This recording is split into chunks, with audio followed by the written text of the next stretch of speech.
यो गोबरबाट ग्यास आउने भयो, ग्यास यसमा आउँछ कि यो चाहिँ फुल लिन्छ ग्यास भइसकेपछि। अनि यो यसबाट यसमा सप्लाई दिएको थियो ग्यासको, अनि यो जेनेरेटर चल्छ होइन, यो जेनेरेटरबाट लाइन जताततै हुने भयो।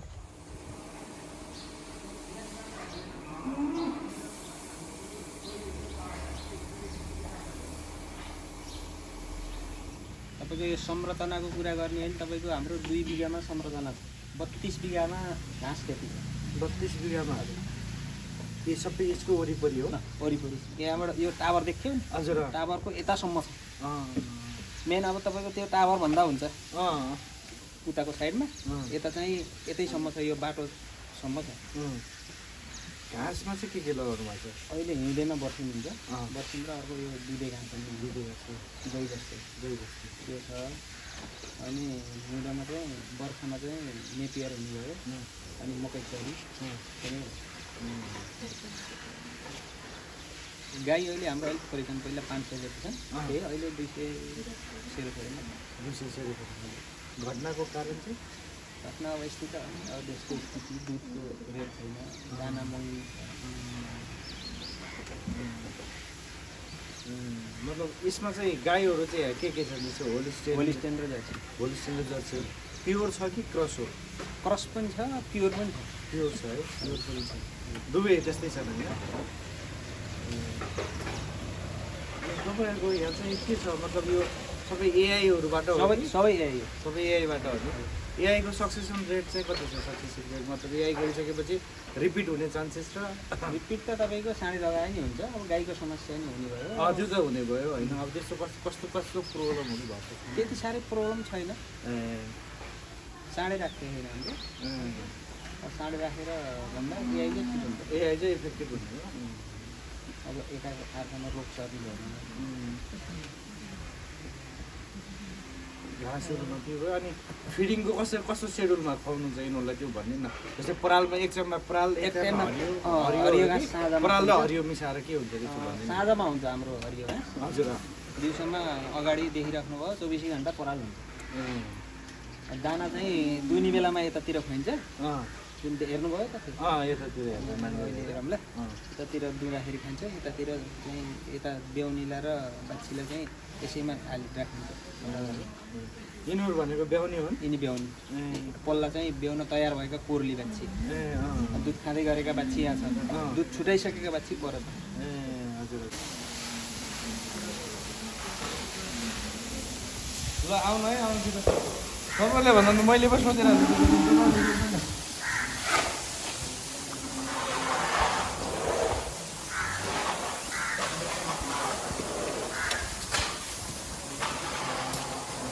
बिबिजान तयार भएर कोर्ली राख्छु, कता कति लगाइसकेको पनि छ।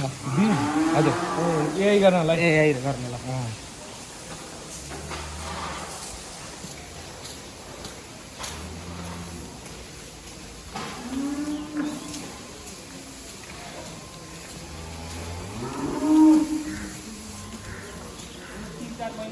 देखि माथिका दुध भर्खर छुडाएका बाछी।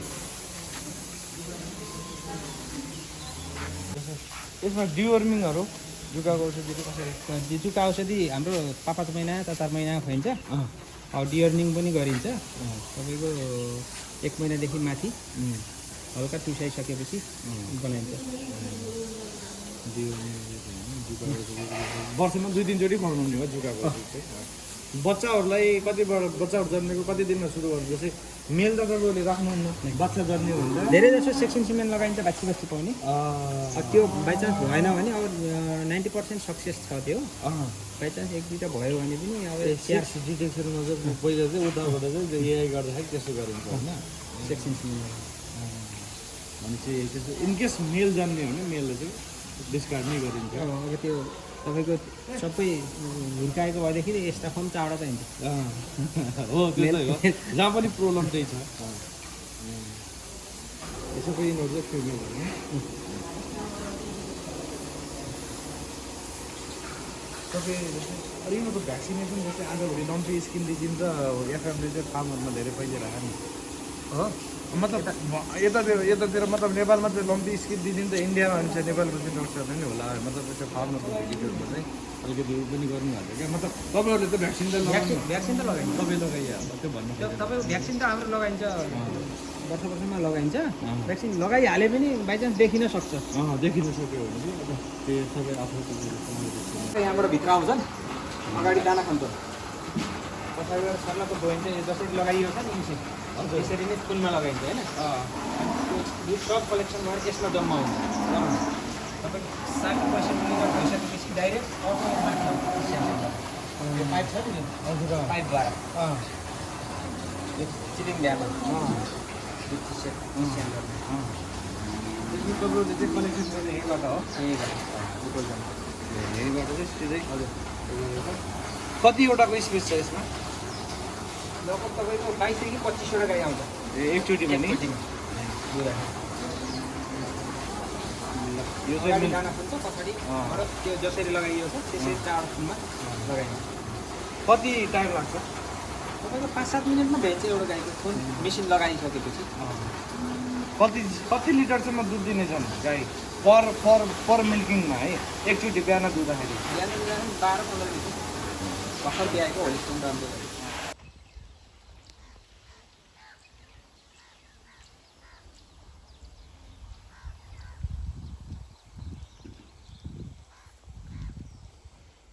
तपाईँको यो यसमा गोबर जम्मा आउने भयो क्या यो गोबरबाट ग्यास आउने भयो ग्यास यसमा आउँछ कि यो चाहिँ फुल लिन्छ ग्यास भइसकेपछि अनि यो यसबाट यसमा सप्लाई दिएछ ग्यासको अनि यो जेनेरेटर चल्छ होइन यो जेनेरेटरबाट लाइन जताततै हुने भयो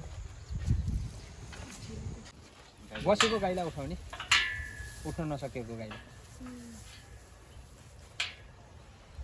त्यहाँबाट समात त एकजनाले अलिक बाहिर तान्नु नि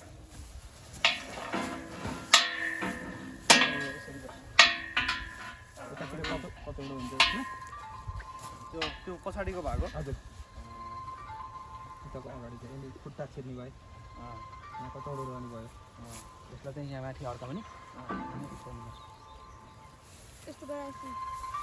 उठ्न नसकेको उभिन्छ 2-4 दिन राखिसकेपछि